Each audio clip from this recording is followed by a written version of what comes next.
Hi, Sarah. Thanks so much for joining me today. How's your day going so far? It's wonderful. I'm really, really excited to be here, Kieran. Awesome. Thank you.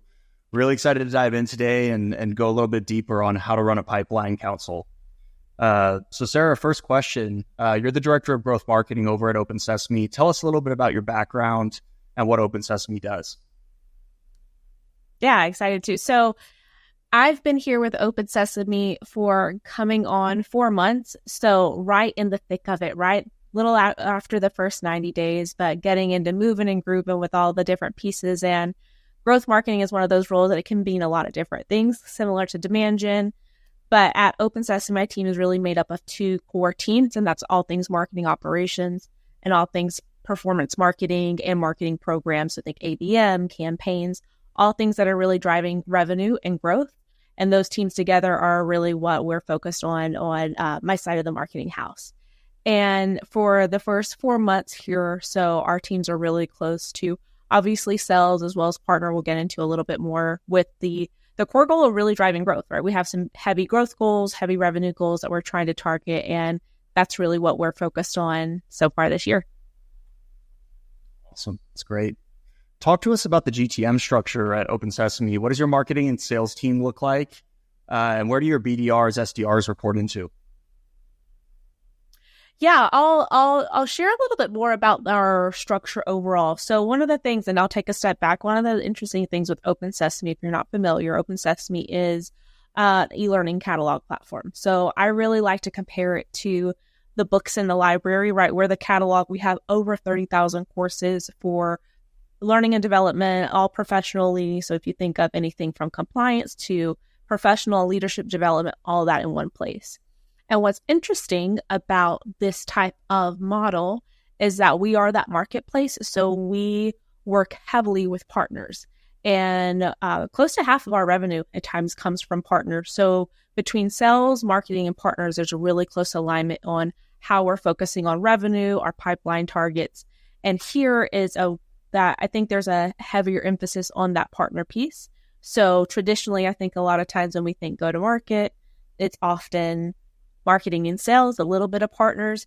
We almost align it to the three stools or the three legs of a stool. So marketing, sales, and partners are all three really, really close together. In terms of our BDRs, our SDRs, these actually are rolling into sales, which I think oftentimes it's like a 50-50, maybe a 60-40 between if they go to sales or marketing. Here they roll into sales, but we thankfully have a really close relationship with our sales team, which I know not all marketing teams get the luxury of having that at times, but we work really, really closely with that team. Awesome. So big emphasis on partners. What percentage split does sales, marketing, and partners make up? So it's really interesting, and I'll share some examples from my previous role too, since that's somewhat, relevant to this conversation with Pipeline Council. But our outline is about 50 to 60-ish% is sales and marketing, and these are really closely together. So when we actually roll up to the board level reporting, we call that direct funnel, and that direct funnel is aligned, and that's my note there on marketing and sales being closely together. That's one of the reasons is our reporting structure is set up that way. Partner takes about 40%. So we really kind of see those as they're broken out into core pieces, but then we dive in a little bit more when it comes to campaigns and channels like that when we think between marketing and sales. Awesome. Great. So you're newer to the role, and I know that one of the things you mentioned that you wanted to really get underway immediately was a weekly alignment meeting between sales and marketing, really focused on pipe gen, what you're doing to kind of get to those goals. We call that Pipeline Council here internally, our weekly meeting where we get everyone together, talk about all things pipeline, how are we pacing, things like that. What does that look like at OpenSesame, and how are you evolving that meeting as it gets underway? Yeah, so I love the term Pipeline Council, and in my previous role, a full story, we also did a similar thing that was titled the same, Pipeline Council, and I can get into a little bit of the breakdown. When I came over here to OpenSesame, we haven't had a meeting yet that was termed Pipeline Council. However, we have something called Golden Path. And I think one of the things that's really unique when it comes to any type of marketing leader coming into an organization, it's really important not to just come in and say like, all right, I know pipeline council works. I know this is how this worked for me in my previous role. We're going to copy and paste it over here. I've learned the hard way, like it doesn't work like that in previous roles too. So one of the things I really was focused on my first 90 days is building an understanding and a trust of what's happening today and really try to dig into some of the reporting gaps. So we've had something called a golden path, which is where we actually look at what deals closed, won, and closed loss, and what is the micro, kind of almost think of it as a multi-touch view, but understand like what are the touch points that help drive that revenue or drive that loss, and how can we learn from that?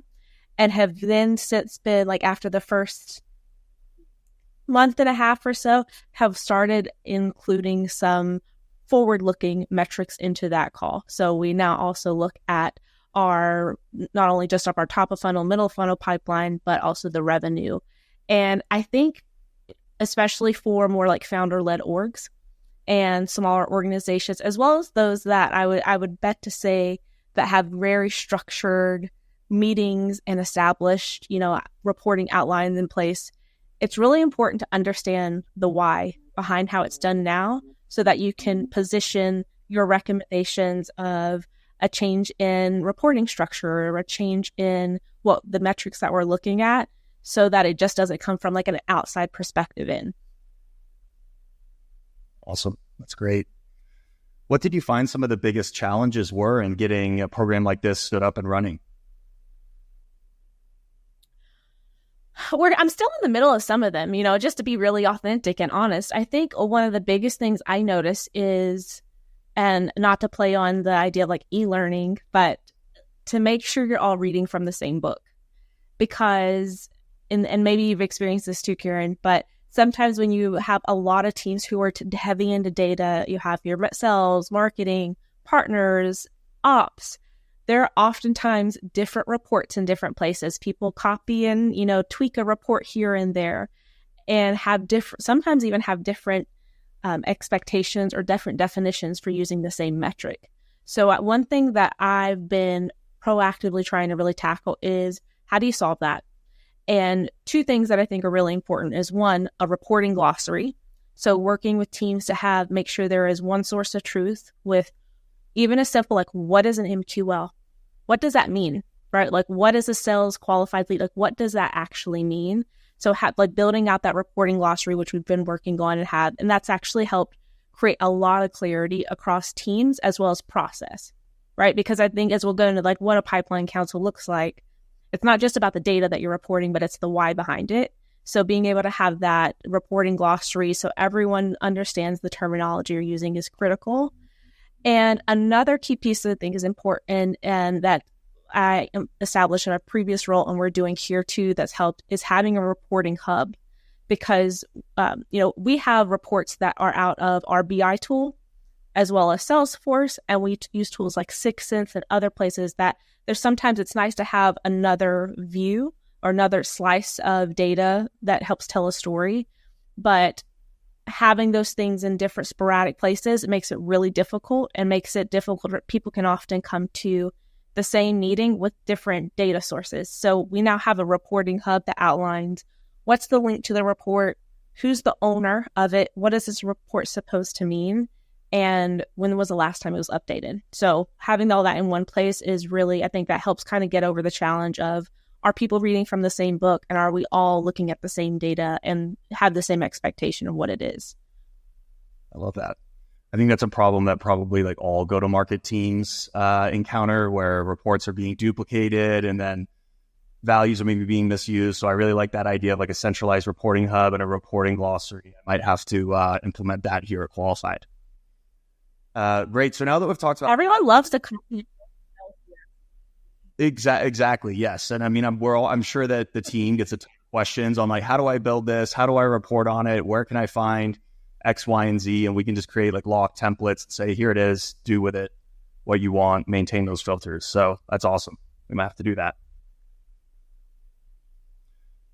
Sarah, let's walk through some of the elements that you guys included in your pipeline council today. What does that look like from, the content that you're covering on a weekly basis?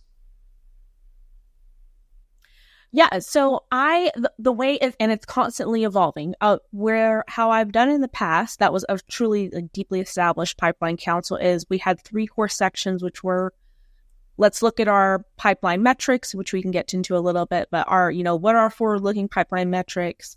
What are the programs that we're running right now? And then what are the asks across any of our go-to-market teams? So that may be events that are coming up and we need support with invitations, or expecting, hey, there's going to be, some type of, new campaign coming up and we need alignment with sales on. So that was previously.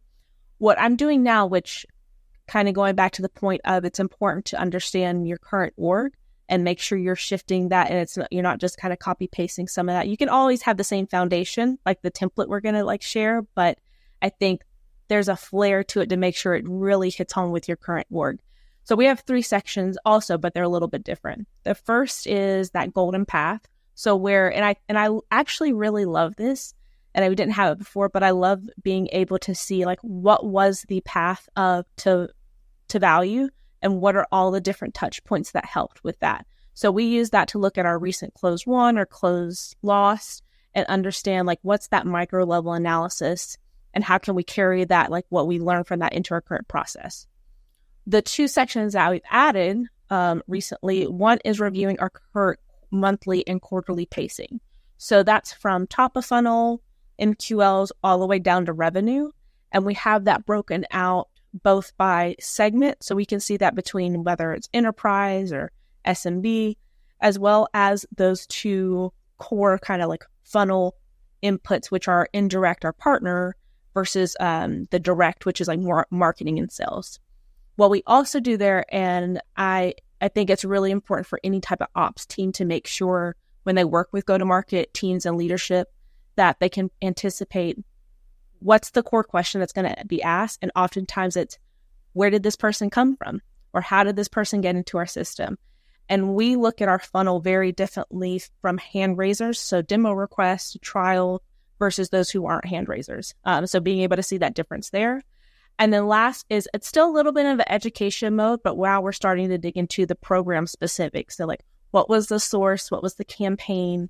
And dig into what's that handoff, anywhere where we're starting to see drops or outliers, both positive and negative across the funnel. What's the marketing to sales handoff in terms of velocity, conversion metrics, all of that to understand what we need to flag for the upcoming week. Awesome. I think we've got some overlap and some things in common. We certainly cover off an executive overview, and we look at how are things pacing across a few different metrics. We look at stage 1 pipeline, how are we doing on the quarter and the month, stage 2 pipeline, how are we doing on the quarter and the month. We basically pace that out linearly throughout the quarter. So we always have an idea of whether we're ahead or behind. I think the one thing that we don't do is report on revenue and ACV. So do you guys report on close won deals within that quarter, or tell me a little bit about the ACV and revenue piece? Yeah, we actually do. So we report heavily on that. And that part of that is because with doing a velocity analysis across our funnel, we see that once a lead gets to, or once an opportunity gets to, we had more of I'll say early stage. It's not the earliest, but what we consider early stage. Usually within the quarter, it will close. Some enterprise deals, that's much different, but usually within the quarter, that will close. So we report out on that revenue as well. Okay, got it. So you guys see a large amount of created close. That's why the tie is kind of there on how you're performing from pipe gen to close. Okay, love it. Yeah. And we also, and I'll just also add in there that obviously just 4 months in, but one of the things that I do want to carry over and we'll do is looking at, we just ended Q1. When we get to Q2, we're going to look back at those Q1 numbers again, right? So we can redefine okay, anything that was later stage, what happened, and that will continue throughout the year. Okay, awesome, great. Yeah, like I said, we've got some overlap. We do a lot of that kind of pacing on different metrics. We do go deeper and we look at pipeline performance based on the source, where's it coming from, the different business segments, and we look for insights there.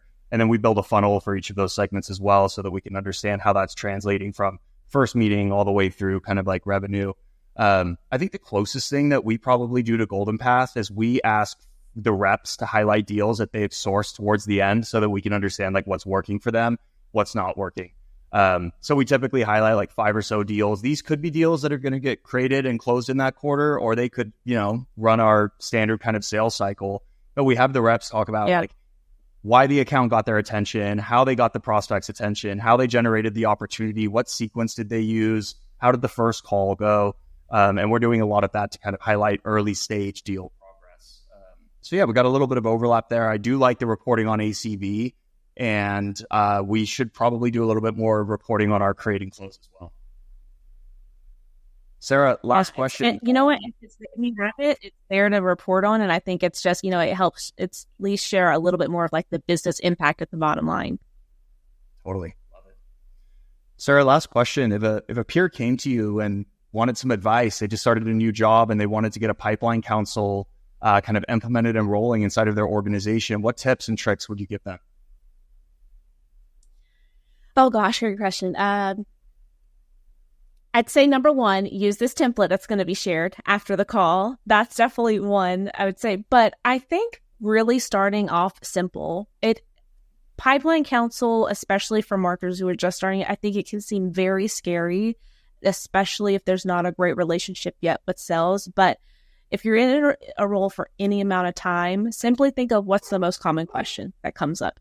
If it's starting about middle funnel, is it op creation, if it's close, and use that as your starting source of, you hopefully already have a lot of the data, but use that as the starting source to create some common interest in a meeting, because you don't want it to be just another meeting on the calendar. You want it to drive some type of value, and use whatever that common question is to at least start on one metric. If you have to, if you don't know where to start at all, just start on one metric that can get a conversation going and start building it out from there. Awesome. That's great. Well, Sarah, thank you so much for giving us a peek into how OpenSesame is aligning on pipeline targets. Everybody attending, we actually have a downloadable slide template and Google Sheets template available for our attendees today. And Sarah's been kind enough to give us clear step-by-step instructions and directions on how to build pipeline council her way. So you'll be able to download that right at the link below. Sarah, thank you so much for joining us today and talking a little bit about how to build a pipeline council.